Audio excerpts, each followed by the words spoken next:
Hiduplah Indonesia Raya, Indonesia tanah airku, tanah tumpah darahku. Di sanalah aku berdiri, jadi pandu ibuku. Indonesia kebangsaanku, bangsa dan tanah airku. Marilah kita berseru, Indonesia bersatu.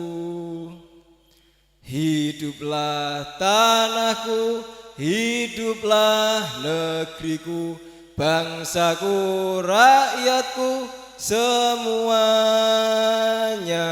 Bangunlah jiwanya, bangunlah badannya untuk Indonesia Raya. Indonesia Raya, merdeka, merdeka, tanahku, negeriku yang ku cinta.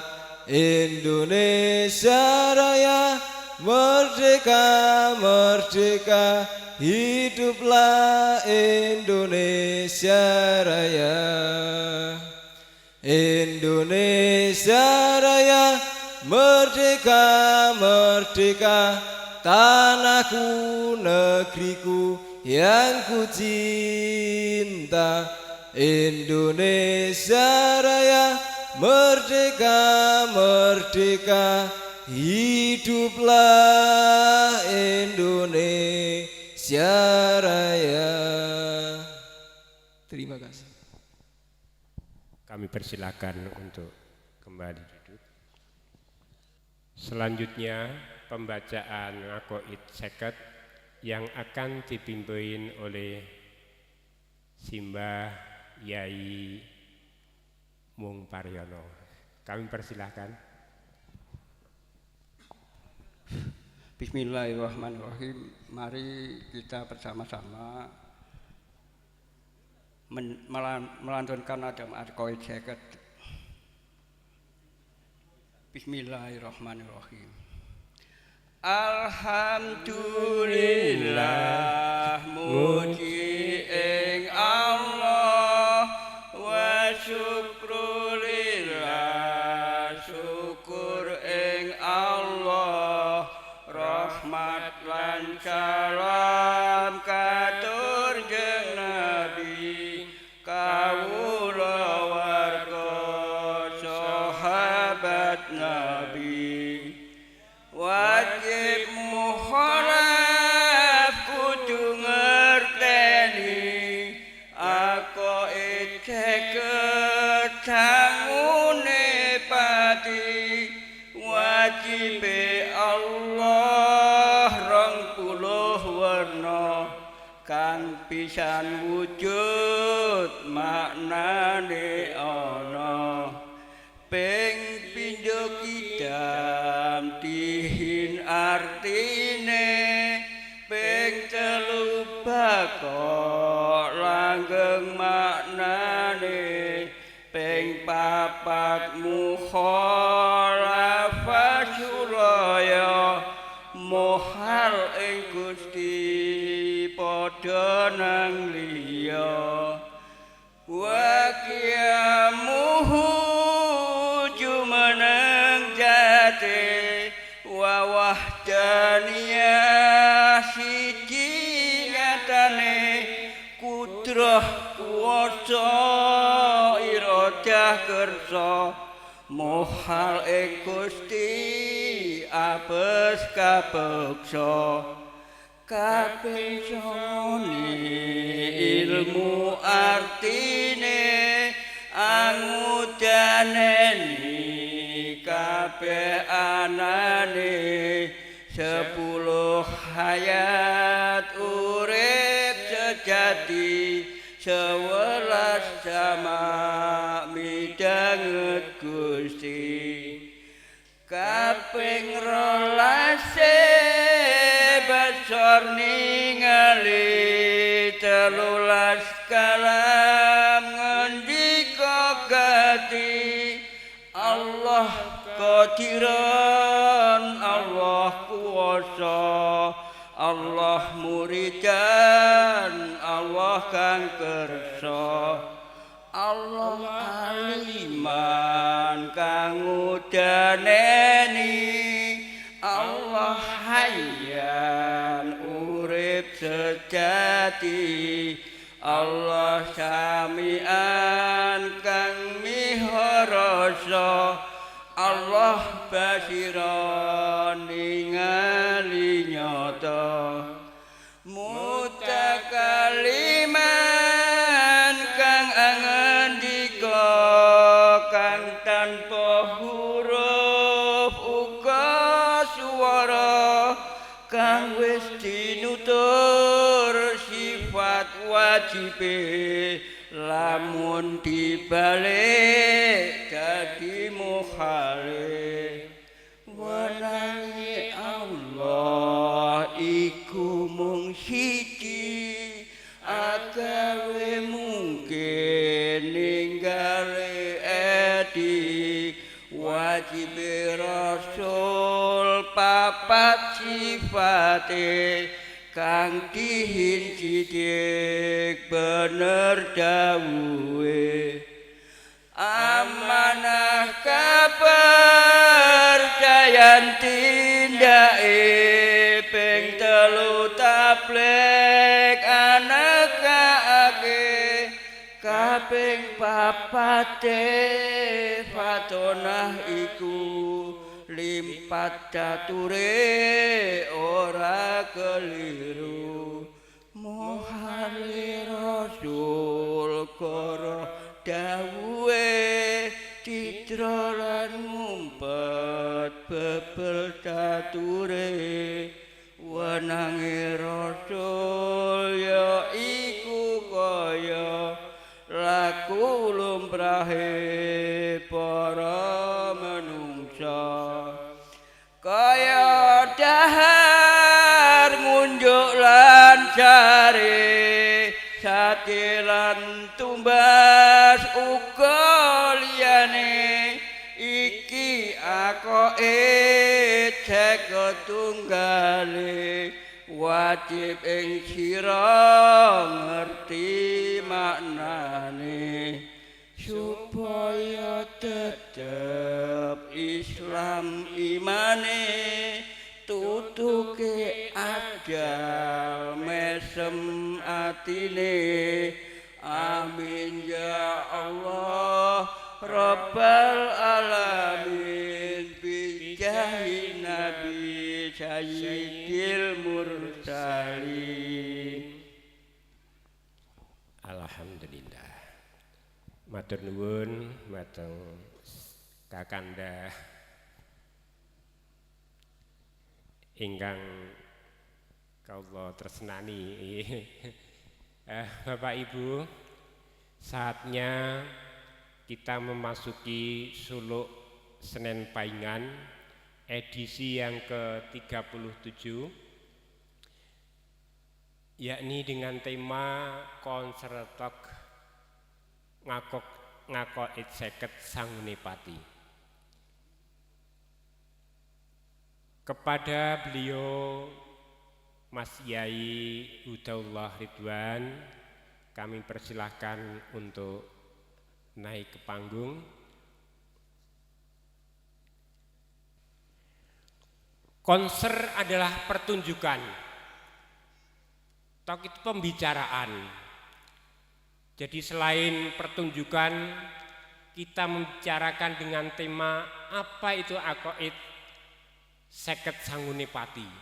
Maka pada malam hari ini kita akan berbicara tentang apa itu Akoid Seket, atau sering kita sebut Aidatul Khamsin. fenomena di alam pada saat ini, peradaban kemanusiaan yang kian meresahkan kita semua, baik kesenjangan sosial, kemanusiaan yang kian banyaknya muncul kekerasan-kekerasan di sekolah, di rumah kita, di lingkungan kita, terjadi di mana-mana. Kerusakan-kerusakan alam. Pada malam hari ini kita akan membicarakan apa sebabnya sehingga bisa timbul semacam itu. Seorang koruptor apabila ditanya, apa agamamu sehingga kamu koruptor? Agamaku Islam. Siapa Tuhanmu? Tuhan saya Allah. Mengapa engkau membunuh menganiaya saudaramu? Apa agamamu? Islam. Siapa Tuhanmu? Allah.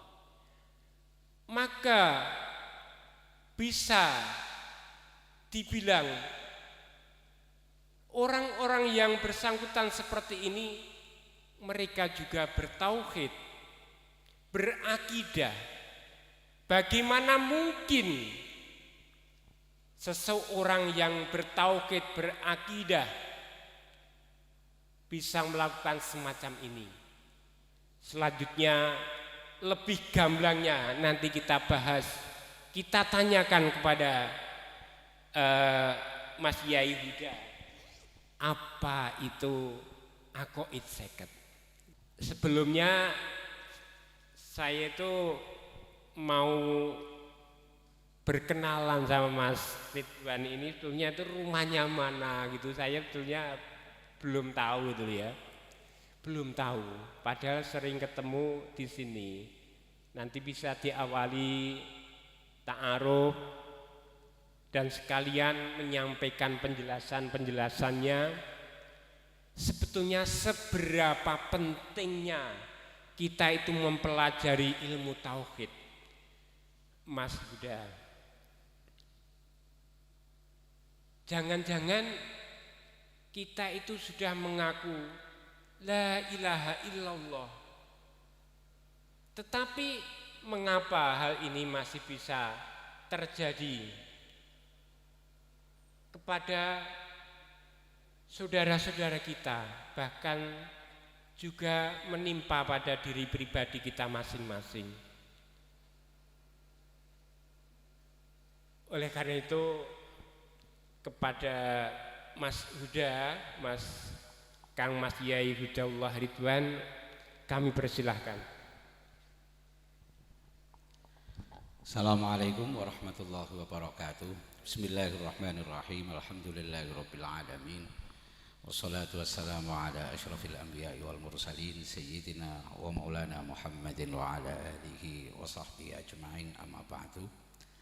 Pertama-tama yang kita ta'zimi saderengipun nyuwun pangapunten Rama Kyai Haris niki dipaksa kalian moderator suruh lonjah wonten mriki. Dan hadirin hadirat yang dirahmati Allah Subhanahu wa taala. Saya yakin jawaban saya nanti tidak akan komplit. Nanti akan yang lebih kompeten Romo Kyai Haris Sodako yang akan menyampaikan tentang hal itu. Tapi yang jelas begini, saya akan membahas dulu dari sisi kenapa aqaid seket itu penting. Salah satu referensi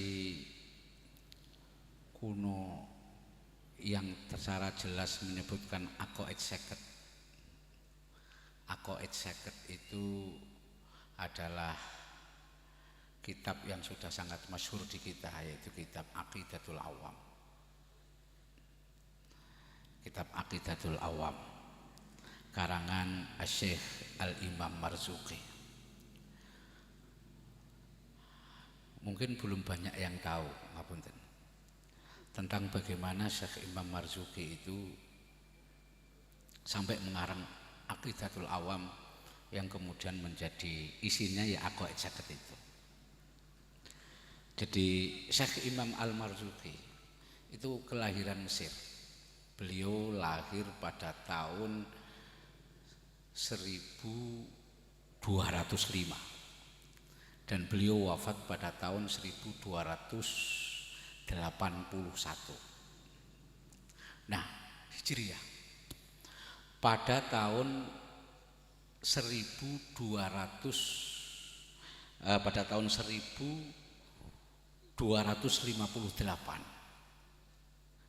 1258 beliau lahir pada tahun 1205.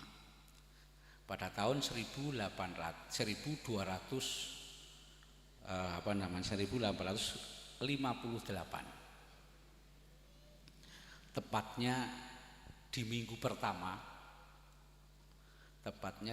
pertama bulan Rajab. Minggu pertama bulan Rajab. Beliau itu mimpi ketemu Rasulullah Shallallahu Alaihi Wasallam, mimpi. Dan Rasulullah didereki para sahabat. Ujuk-ujuk Rasulullah itu memerintahkan kepada dawuh kepada Syekh Imam Al-Marzuki, suruh membaca Manzumatut Tauhid, kitab mantu yaitu Nazoman Tauhid, sampai Nabi dawuh ngeten, barang siapa yang hafal maka dia akan masuk surga dan seluruh tujuannya tentang kebaikan akan dikabulkan, akan mendapatkan seluruh kebaikan yang dimaksud. Dan juga barang siapa yang hafal tentang Nazoman Tauhid ini maka dia termasuk bahasanya itu wafaqal kitab wa sunnah. Imam Marzuki kaget ketika langsung Rasulullah bilang begitu. Akhirnya bilang begini, Syekh Imam Marzuki tanya, loh Nazoman Tauhid niku nopo? Nabi tidak menjawab, tapi akhirnya kemudian para sahabat memerintahkan kepada Syekh Imam Marzuki ini, dengarkan apa yang akan dikatakan oleh Rasulullah Shallallahu Alaihi Wasallam. Dengarkan dulu, lantas ikuti. Gitu.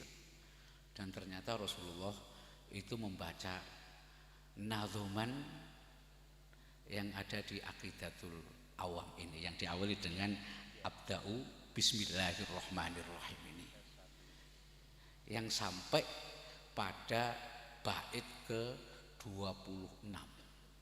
Nah, udah ketika bangun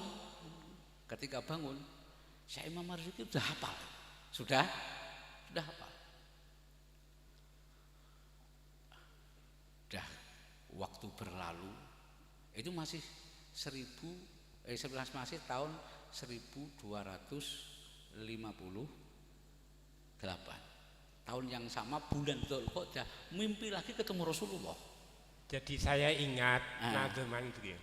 Kalau nazom secara alfiah, wabatu bismillahirrahmani wabirrahimin daimil insani walhamdulillahil qadimil awali al-akhiril bakim bila tahawuli. Nah, Rasulullah baca bait ini. Ya. Rasulullah baca bait ini kemudian diikuti oleh Al-Imam Al-Marzuki. Diikuti sampai bait yang nomor 26. Akhirnya bangun. Nah, terus kemudian pada bulan Dzulqa'dah mimpi lagi ketemu sama Rasulullah, diikuti para sahabat. Kemudian Rasulullah dawuh kepada Syekh Imam Marzuki, coba bunyikan lagi hafalan yang telah kamu hafal. Summa sholatu wassalamu sarmada ala nabiyyi khaira man qad wahada wa alihi wa sahbihi wa man tabi sabila dinil haqqi ghaira Nah, ini sampai abad 26 yang bunyinya begini. Saya sempat potong biar cepat. Iya. Sampai wasuhuful khalili wal kalam wa khalili wal kalimi sampai di situ bab ke-24. Terus bangun, belum bangun kemudian Rasulullah SAW. Apa yang kamu intinya begini, apa yang kamu katakan benar. Semoga dan waffaqakallahu fima yurdillah. Terus kemudian doa terus bangun. Setelah bangun terus kemudian ditanya. Sahabat ini ditanya kemudian kepada umat kecilkan. Terus kemudian apa jawabnya? Jawabannya dalam bentuk syair yang kemudian diteruskan sampai bait nomor 57 yang terakhir yang terakhir apa? Hafal nggak terakhir? Enggak hafal, udah lama. Sama ituha aqidatal awam. Jadi Syekh Ahmad Al-Marzuki itu seorang pujangga sehingga seorang ulama juga pujangga sehingga bisa menyusun syair ini dari langsung Rasulullah. dari Rasulullah diucapkan oleh Rasulullah Shallallahu Alaihi Wasallam. Itu. Jadi kalau malam ini kaukab ya al-kaukab dan Senen Paingan santri bajingan terus band kaukab itu menjadikan apa aqaid seket menjadi apa lagu wajibnya aqaid seket. Luar biasa. Maka menurut saya bahwa santri bajingan ini punya sanad yang nyambung kepada Rasulullah Shallallahu Alaihi Wasallam. Kenapa? Karena Syekh Al-Marzuki itu punya murid namanya Syekh Zaini Dakhlan. Syekh Zaini Dakhlan punya murid Syekh Abu Bakar Sato, terus kemudian punya murid lagi namanya Kiai Syekhona Khalil Bangkalan, punya Syekhon Bangkalan Kiai Mbah Hasyim Asy'ari, Mbah Kiai Hasyim Asy'ari punya Mbah Kiai Abdul Karim, terus sampai Mbah Idris, sampai Mbah Kiai Abdullah Marus, sampai Romo Kiai Harus Sodako, sampai Romo Kiai Ubaid. Semuanya sampai kepada santri bajingan dan band kaukab. Saya teruskan. Pentingnya saya. Gini, Mas Yai Huda, ketika Mas Lukni itu menyampaikan Pak Sarip sebagai MC, ya coba saya buka-buka buku. Saya menemukan di antara buku yang pernah saya ngaji dulu, yaitu Kifayatul Awam. Dan saya buka itu, saya pernah belajar di tahun 1986. Nyuwun ngapunten iki, sampai sebagian itu di pangan rayap itu. Saya mau tanya, ada sebagian tulisan di sini yang akan saya sampaikan Mas Yai Huda. Di dalamnya disebutkan iklam annahu yajibu ala kulli muslimin ayya'rifa khamsina aqidatan yajibu alaihi ayya'rifa laha dalilan ajmalian au tafsilian. Kita sebagai umat Islam diwajibkan untuk belajar aqaid aqidatul khamsin. Nah, yang kami tanyakan, saya orang yang tidak bisa membaca, orang biasa, bagaimana saya harus belajar? Kalau disebutkan seperti apa itu ajmalian atau tafsilian, maka ijmalian atau tafsilian. Pripun niku Mas Huda? Oke. Memang menjadi wajib menghafalkan sifat-sifat Allah Subhanahu wa taala ini. Terus kemudian dari pertanyaan Pak Mudartin tadi, apakah saya harus wajib mengetahui semuanya dengan dalil-dalilnya dan semuanya ijmal tafsir, atau sekedar apal sifat-sifatnya saja tanpa dalilnya, atau sifatnya dalil tapi juga wajhul istidlalnya harus diketahui atau tidak? Begini, memang ulama ini berbeda pendapat, tapi mayoritas mengatakan bahwa taklid di dalam tauhid itu tidak boleh. Tauhid di dalam taklid itu tidak boleh. Karena apa? Kalau Nabi mengatakan, makanya di sini dari kata-kata hafidho, ketika Nabi ketemu man hafidho, apa yang hafal aqaid 50 bait yang isinya aqaid seket itu, Nabi mengatakan dawuh pasti masuk surga. Tapi juga begini, bagaimana akidah itu akan bisa memengaruhi kepada orang kalau dia tidak paham artinya, tidak paham maknanya. Contoh, bagaimana akan bisa mempengaruhi perilakunya kalau dia tidak paham maknanya, kalau tidak paham maknanya. Contohnya begini, jadi ketika orang mengatakan Allah wujud, ketika orang bersaksi Allah wujud, dalam pikirannya Allah ini pun apa? Allah ya pangeran. Pangerane sapa? Ya pangerane awake dhewe. Pangerane awake dhewe. Nah, Allah itu pangerane awake dhewe, berarti kita itu siapa? Berarti kita itu hamba Allah Subhanahu wa taala. Maka perilaku manusia itu harus membuktikan bahwa dia menjadi kawulane Allah Subhanahu wa taala. Ini yang dipahami oleh orang-orang kita dulu. Kula niku sampun ngecek nak mbah kita, buyut saya itu dulu, mbah saya itu dulu itu enggak hafal Pancasila. Enggak hafal Pancasila. Sampean yakin enggak bapak sampean itu hafal Pancasila? Tidak, saya kira. Dan orang-orang sebaya dengan bapak jenengan atau simbah jenengan, yakin enggak kalau hafal Pancasila? Enggak pernah. Tapi kalau kita lihat perilaku beliau, pemikiran beliau, tidak satupun yang saya temukan bahwa perilaku dan pemikiran beliau itu bertentangan dengan Pancasila. Dengan Pancasila. Kenapa? Ya karena dia paham tentang sifat-sifat Tuhan, dan dia juga paham apa yang harus dilakukan sebagai hamba Allah Subhanahu wa taala. Makanya ketika Pancasila diterima sebagai asas, sebagai landasan bernegara, satu ketuhanan yang maha esa, tidak ada satupun pertanyaan dari beliau itu yang dimaksud kata Tuhan itu siapa ya? Enggak ada. Yang dimaksud kata Tuhan di situ siapa? Pancasila tidak pernah memberikan tafsir. Undang-undang dasar juga tidak pernah memberikan tafsir. Tuhan itu siapa?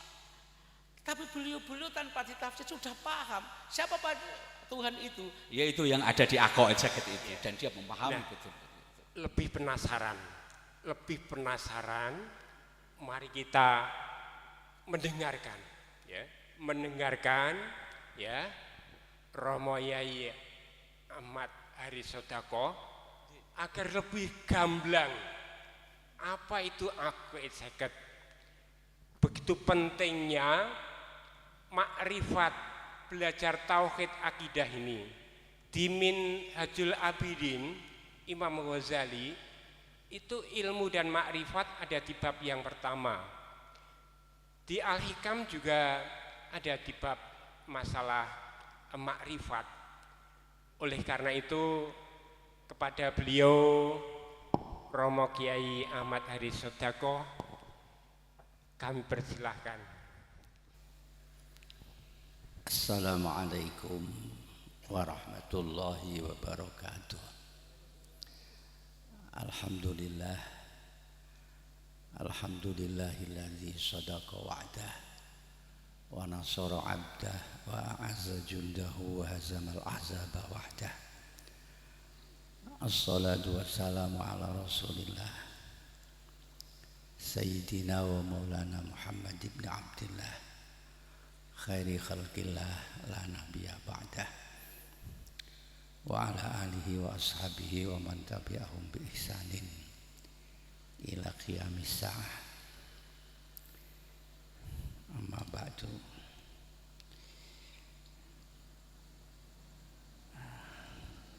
Ashabal fadilah,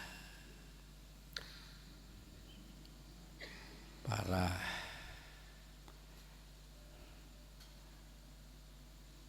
jamaah pengajian Senen Pahing, Selapanan Senen Pahing, yang materi pembahasannya pada seputar Aqaid 50. Saya baru saja ditanya oleh keponakan saya ini, Hudallah, lagu Aqaid 50 itu dulu dari mana?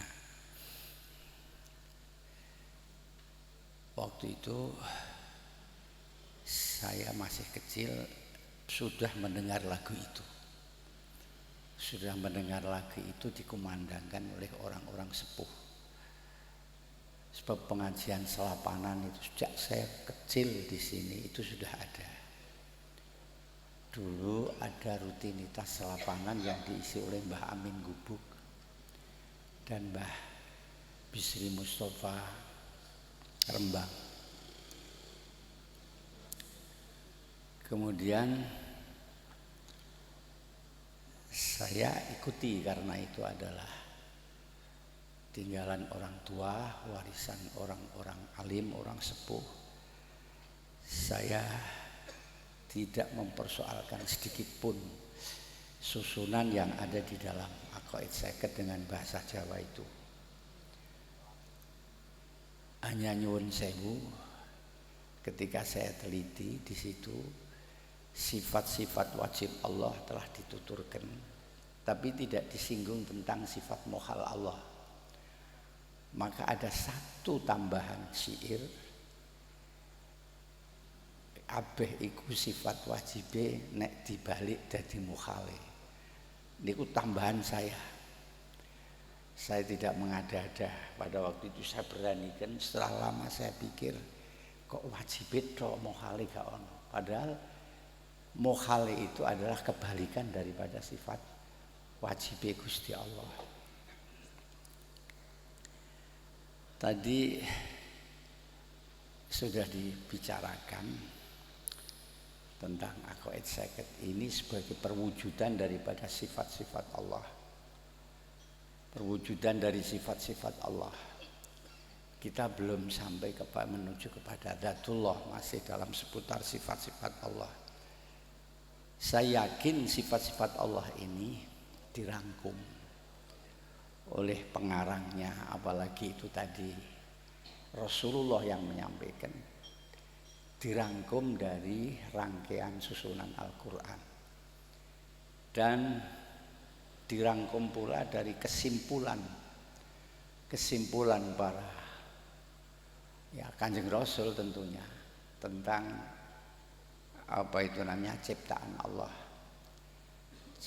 Allah pada langit dan bumi yang penuh dengan keajaiban, penuh dengan misteri.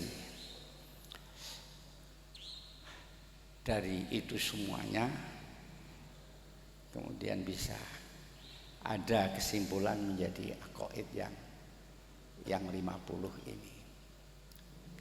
Allah wujud, ya itu pasti, karena kalau Allah tidak wujud, siapa yang membuat alam ini? Allah qadir, ya pasti. Kalau Allah tidak qadir, tidak akan mampu membuat alam semesta seisinya yang penuh dengan keperkasaan. Allah alim, ya pasti, karena Allah punya, ya ini Allah punya kewajiban bagi yang diwajibkan sendiri oleh Allah pada zatnya untuk mengetahui semua pergerakan makhluk memberikan makan, memberikan jaminan rezeki sampai makhluk yang ada di dalam batu sekalipun yang ada di pojok hutan belantara. Allah yang menjamin rezekinya, menjamin keselamatannya, maka pasti Allah itu alim. Dan seterusnya. Jadi ini merupakan satu kesimpulan dari sifat-sifat Allah, sifat wujudnya Allah, sifat keberadaan Allah Subhanahu wa taala. Kalau Allah tidak punya sifat-sifat itu, maka akan tidak sempurnalah alam ini. Misalnya satu saja tidak ada, Allah itu tidak ada aliman, Allah tidak basiron misalnya, Allah tidak samian. Akan banyak ketimpangan-ketimpangan, kejadian-kejadian yang tidak terpantau oleh Allah dan akan terjadi kekacauan-kekacauan, akan terjadi kegaduhan-kegaduhan. Jadi ini secara rasionalisasinya, secara cetek-cetekan seperti itu. Tadi disampaikan oleh MC tadi, oleh moderator tadi, ada kitab yang mengatakan bahwa kita diwajibkan untuk mengetahui dalilnya ijmali dan tafsili. Tafsili dan ijmali, ya betul. Tafsili dan ijmali itu diketahui, itu tentu bagi orang-orang yang pengertian dalil itu ada dalil nakli dan dalil akli. Kalau dalil nakli itu tentu kita ambilkan dari Quran, dari hadis. Tapi dalil akli ini bisa dipaparkan oleh siapapun. Dulu para filsuf dulu itu sebenarnya sudah menemukan Tuhan seperti Plato dan lain sebagainya berdasarkan falsafahnya itu tadi. Karena dalil aklinya dia mengatakan bahwa Tuhan harus ada, Tuhan harus bersifat ini dan itu seterusnya. Insya Allah kita pun kalau tidak malas kita akan bisa menemukan itu. Karena kita malas dan kita tidak mengarah pemikiran kita ke sana, disibukkan dengan masalah-masalah duniawiyah ini yang tidak sempat. Padahal itu sebenarnya sederhana dan bisa kita temukan dengan sangat sederhana tentang dalil-dalil adanya Allah Subhanahu wa taala dan sampai pada sifat-sifatnya. Saudara-saudara sekalian, tadi ada pertanyaan, kenapa terjadi kegaduhan di dalam kehidupan ini? Banyak sekali ketimpangan-ketimpangan, ya, pengkhianatan, tidak kejujuran dan seterusnya.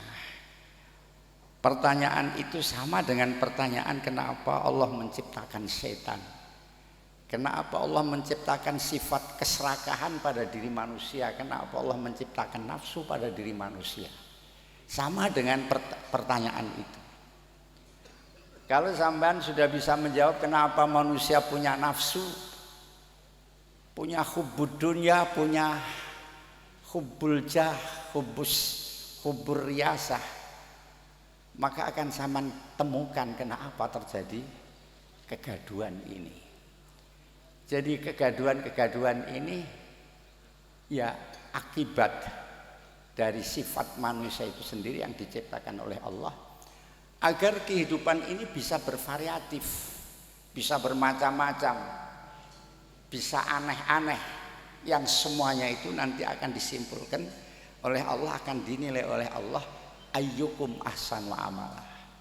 Siapakah di antara kalian yang paling baik di dalam beramal. Jadi ini sudah kelaziman, kita tidak akan bisa dan mustahil karena ini sudah merupakan ketentuan Allah, menghilangkan kezaliman, kegaduhan, menghilangkan hal-hal yang mungkar dari muka bumi ini. Sesuatu yang mustahil, yang sulit, yang tidak bisa. Inilah menunjukkan bahwa kita ini punya terus sampai mati punya tugas untuk amar ma'ruf nahi mungkar, untuk berjuang, karena mungkar itu tidak pernah selesai. Sama dengan kewajiban kita untuk amar ma'ruf nahi mungkar juga tidak akan selesai juga. Satu contoh kecil sajalah.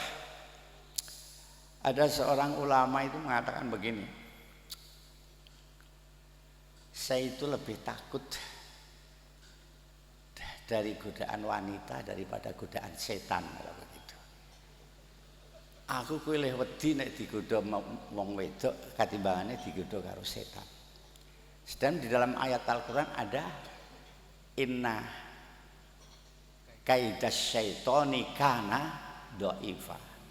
Rekayasa setan itu sangat doif, lemah, bisa diatasi nek peteng setan bener. Wacana ayat kursi, wacana zikir, dia akan lari. Tetapi ketika mengomentari tentang wanita di dalam surat Yusuf, Nabi Yusuf sendiri yang mengatakan inna kaidakunna azim, bahwa rekayasa kalian itu sangat membahayakan, sangat besar sekali, sangat menakutkan sekali. Nah, ini saja sudah menjadi persoalan kita untuk menciptakan kehidupan yang tenang dan tentram, itu menjadi persoalan. Sama nanti dengan Nabi Daud itu punya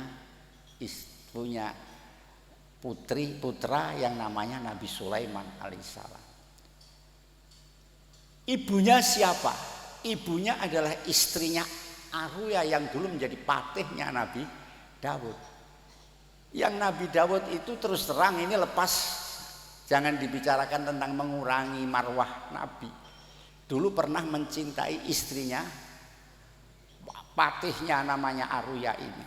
Sampai dalam cerita, setiap ada peperangan, patihnya itu selalu diletakkan di barisan yang depan. Mudah-mudahan gugur dalam mati syahid, istrinya diambil oleh Nabi Daud. Ini rekayasa wanita, karena wanita.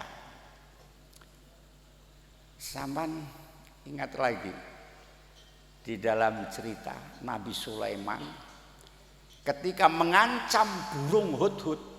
Burung hudhud itu pernah diancam, awas tak perotoli suwiwimu. Kapan ketika hudhud itu ditanyakan kenapa tidak ada sendiri di dalam majelis itu, hudhud sedang melayap, sedang pergi. Burung hudhud itu diancam oleh Nabi Sulaiman. Kalau dia tidak bisa memberikan alasan yang tepat, akan saya takzir yang sangat dahsyat. Hudhud datang dan membawa berita bahwa di sana ada wanita cantik yang menjadi raja, namanya Bilqis. Nabi Sulaiman makrep begitu aja, tidak bereaksi. Ini salah satu dari kaidun nisa. Ini saja sudah nggegerke. Belum lagi nafsu-nafsu yang lain tentang harta, tentang tahta, tentang kekuasaan, tentang ya hub yang sifatnya itu nafsu. Maka disinilah para ulama-ulama kita, terutama ulama-ulama tasawuf, ya ingin mencoba menguak rahasia di dalam kehidupan ini, sampai menguak rahasia pribadi masing-masing, agar kita ini bisa mengetahui tentang zatullah setelah kita tahu melalui aqaid 50 itu tadi.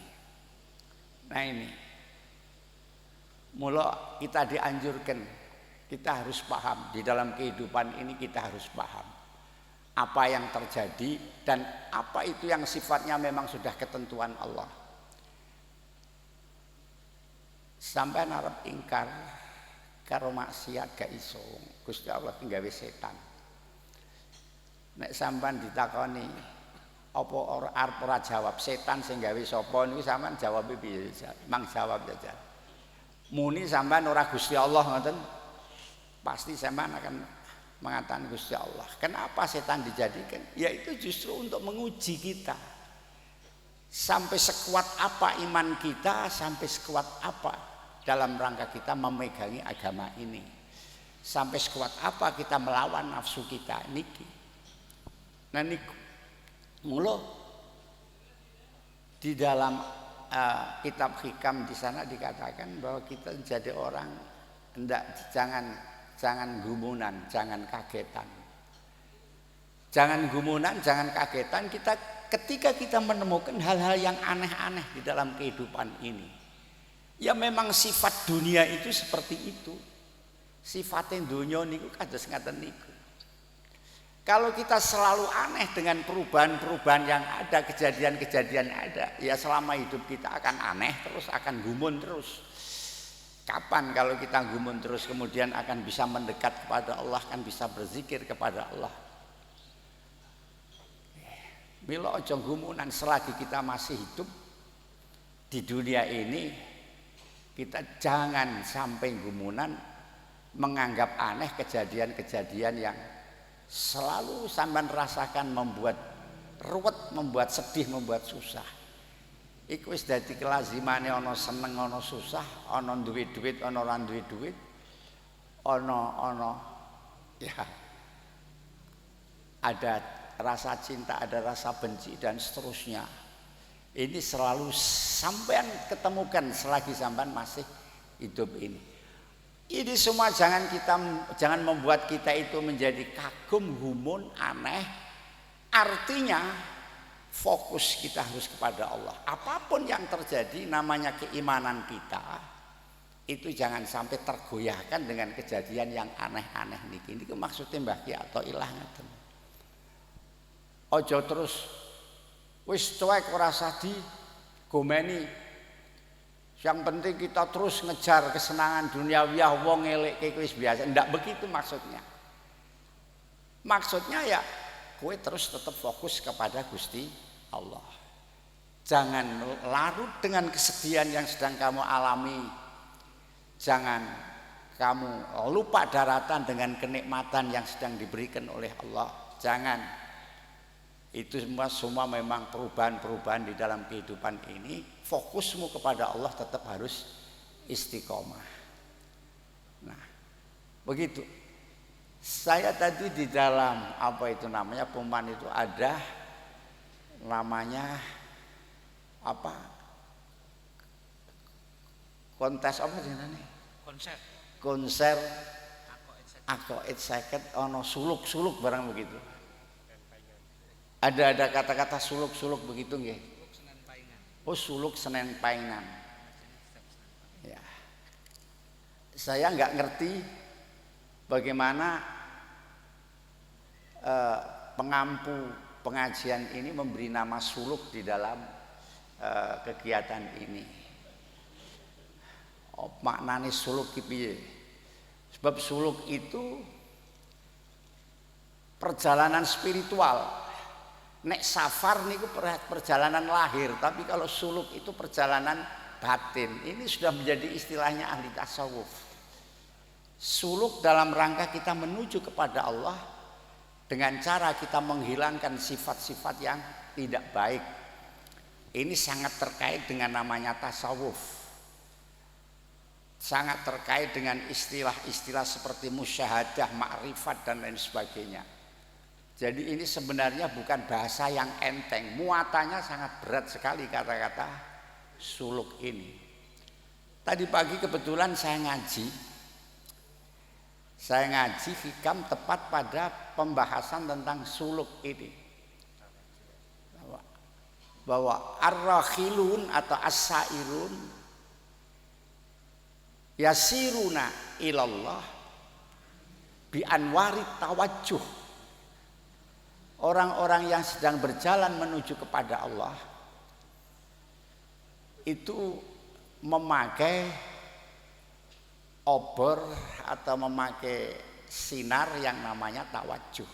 Tawajuh itu bentuknya adalah berupa amal-amal dan riadoh-riadoh.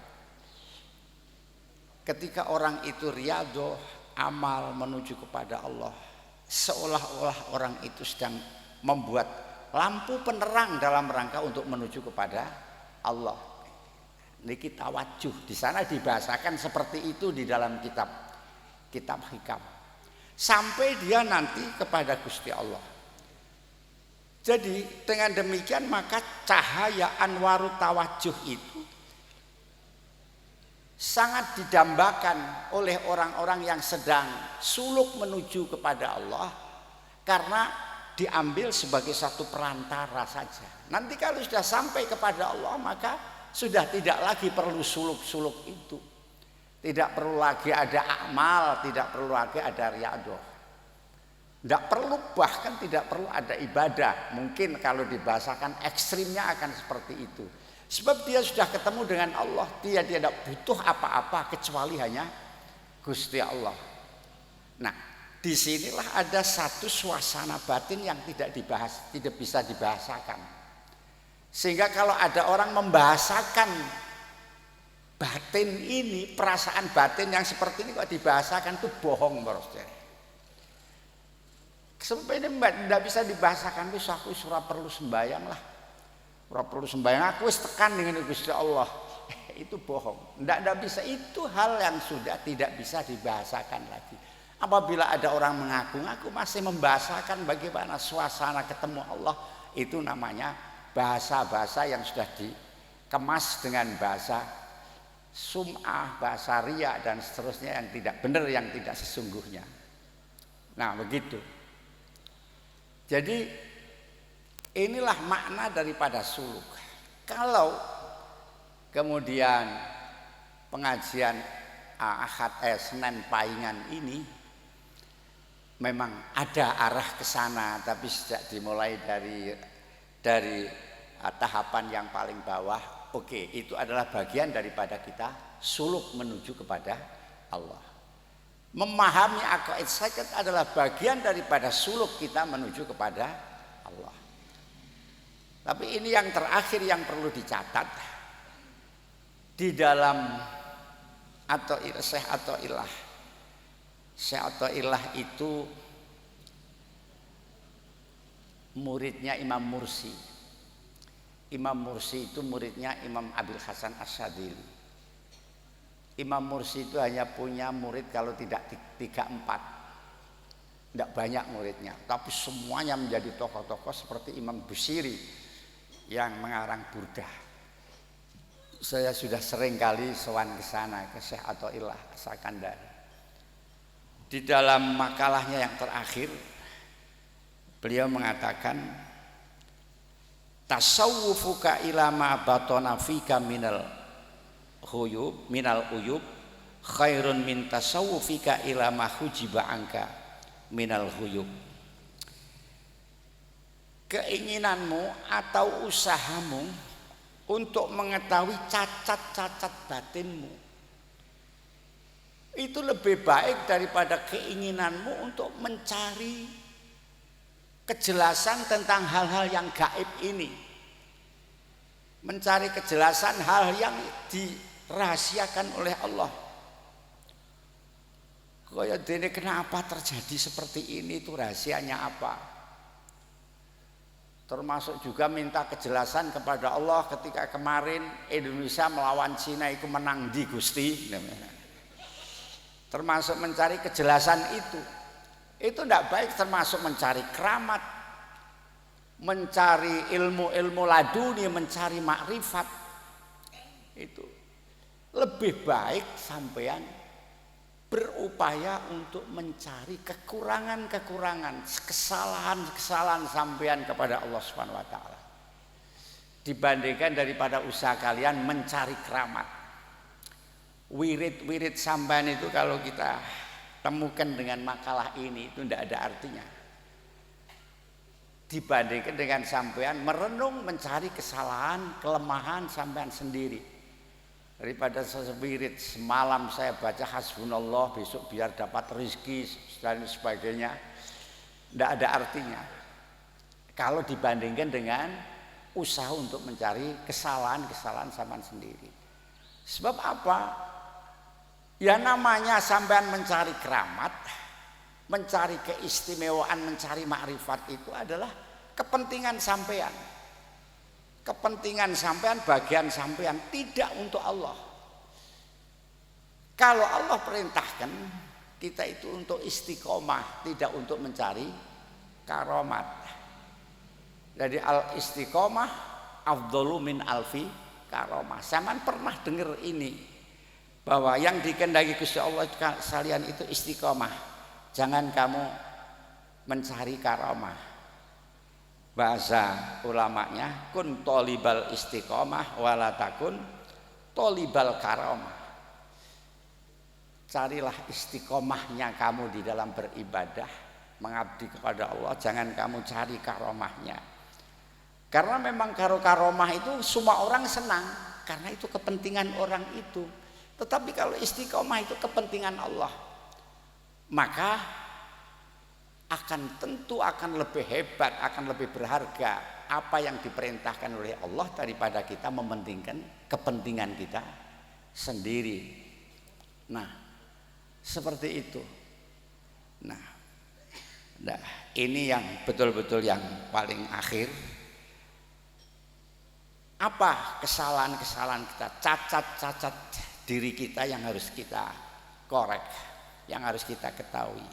Pertama kali ada yang namanya uyubun nafsi, cacatnya nafsu. Cacatnya nafsu itu hubungannya dengan masalah syahwat. Dengan masalah syahwat seperti makan enak, minum enak, pakaian-pakaian yang bagus, mobil yang bagus, rumah yang mewah, wanita-wanita yang cantik, tentu yang halal Mas. Itu adalah bagian-bagian dari nafsu, cacat kita yang ada pada nafsu kita. Kemudian cacat hati kita. Cacat hati kita itu biasanya ada pada hubbul jah, seneng pangkat, hubbur riasah, seneng jadi kepolo. Kemudian apa itu namanya, hasud, hikdu, kibru, itu semua adalah cacat hati. Yang ketiga adalah cacat ruh. Cacat ruh ini berkaitan dengan masalah bagian-bagian batiniah kita, seperti kita mencari keramat, mencari makom-makom yang mulia, seperti ya ibadah besok biar dapat bidadari, dapat rumah mewah di surga yang dijanjikan oleh Allah. Ini menurut ahli tasawuf termasuk bagian daripada cacat ruh kita bagi orang yang kepingin ketemu usul dengan Gusti Allah. Sebab kalau orang itu betul-betul usul pada Allah, bidadari surga tidak jadi urusan, tidak jadi masalah, dan tidak di dalam pemikirannya.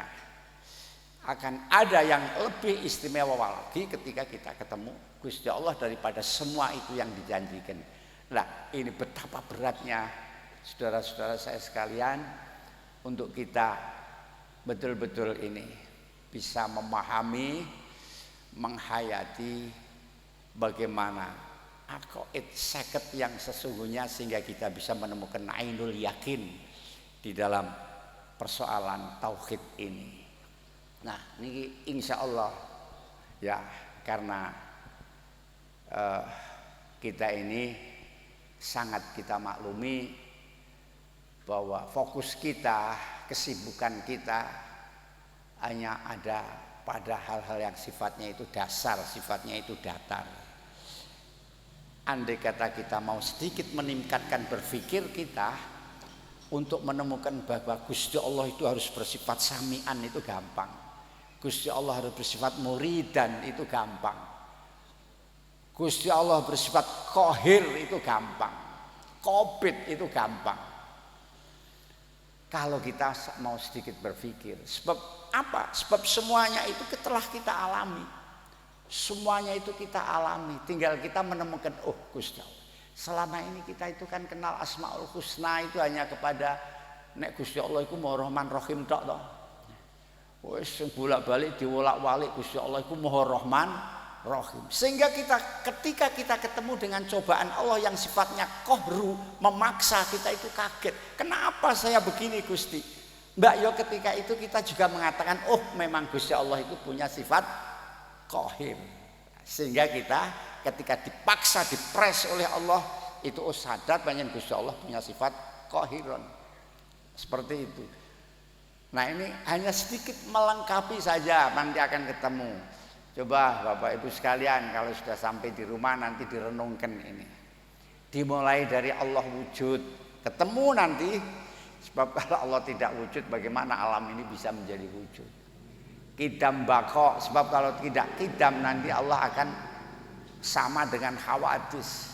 Kalau Allah tidak bako akan sama dengan hawadis. Maka keberadaan ini semua akan terbatas. Tidak mungkin. Kalau diteliti nanti akan ketemu seperti itu. Nah, selamat para saudara-saudara yang bergabung di dalam pengajian Senin Pahing ini. Nah, nanti kalau Aqidatul Awam ini sudah rampung, bisa kita tingkatkan lagi, terus kita tingkatkan sampai apa tadi yang ditanyakan, dalil aklinya, dalil naklinya nanti akan ketemu. Kalau dalil naklinya bisa kita teliti di dalam Al-Quran, di sana sudah diterangkan semuanya. Dalil naklinya kalau tidak ketemu dalam hadis-hadis sahih. Dalil aklinya bisa kita pikir sendiri, bahkan kita pikir sendiri di bawah pohonan, kita bisa pikir sendiri di pantai, bisa di tengah-tengah alas, di pucuk gunung, bisa kita ketemukan semuanya itu. Sebab inna fi khalqis samawati wal ardi wa ikhtilafil laili wan nahari la ayatil ulil albab alladzina yadhkurunallaha qiyaman wa qu'udan wa ala junubihim wa yatafakkaruna fi khalqis samawati wal ard rabbana ma khalaqta hadza batila subhanaka faqina adzabannar. Anane Gusti Allah perintahkan mikir ya karena kita mampu. Kalau Gusti kita tidak mampu, Allah tidak akan perintah kita. Perintah Allah kepada kita itu diukur dengan kemampuan kita. Banyak sekali ayat-ayat itu, sebagaimana yang sering kita baca, afala yang duruna ilal ibili kaifa khuliqat wa ilas sama kaifa rufiat. Itu semua dalam rangka mengantarkan pemikiran kita untuk menemukan Gusti Allah, untuk menemukan sifat kudrah Allah. Ketika kita diperintah Allah, afala yang duruna ilal ibili kaifa khuliqat ilas sama kaifa rufiat bi ghairi amadin taronaha, kalian tidak akan bisa menjawab. Hanya satu jawaban, yang mengangkat langit adalah Al-Qadir, zat yang mampu. Kalau tidak mampu tidak bisa. Ketemulah kita Gusti Allah di sana. Nah, begitu, cukup sekian, saya mohon maaf. Barangkali tidak sesuai dengan keinginan sampean, saya itu harus menerangkan apa, sebab saya tidak diberi arahan tertentu. Saya mohon maaf. Assalamualaikum warahmatullahi wabarakatuh.